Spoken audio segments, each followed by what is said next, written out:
Griezienu ieslēdz, jā? Jā, pa kreisi. Pa kreisi, jā. Nu, tad tā lēnām pisam te. Kas šitā pa zīmīti ir, tu man pasaki? Šaurināsies ceļš un uz ceļā notiek remontdarbi. Viņu esi, bet tu bezu brījusies esi, bet.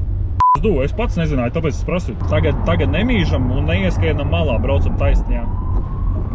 Kur josla jāieņem, lai braukt taisni? Labā. Nu, kurā mēs esam? Mēs esam labajā. Ko tu bremzē? Brauc, zaļš! Brauc!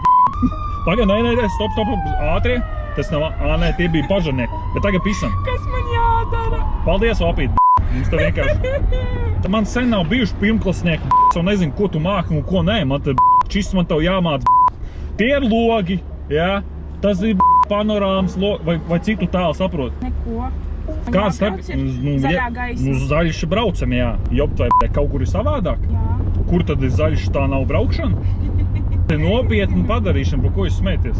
Es vienkārši jautāju, jo es neko nesaprotu. Jopt, bet es arī neko nesaprotu, vienkārši čilot vajag, visam pa labi. Jā, kas mums šitā blakus tāda ir, kāpēc mēs nevaram pa pašu malas braukt? Lai nesaskrāpētu mašīnu. Kāda mašīna, tā ir kebab josla, tur skūteristi piss, tā ir vispār tie mirēji. Nu vienmēr, kad tu pa labi nogriezies, tad skaties, vai pa labo pusi kaut kāds kebabs nebrauc, savādāk viņi tik viegli lido. Es esmu pāris uz kapotu paņēmis, tas ir liekas, ka pietēlo, bet zin kā, ko tu var pietēlot 3 metru augstumā. Pa labi pisam, jā?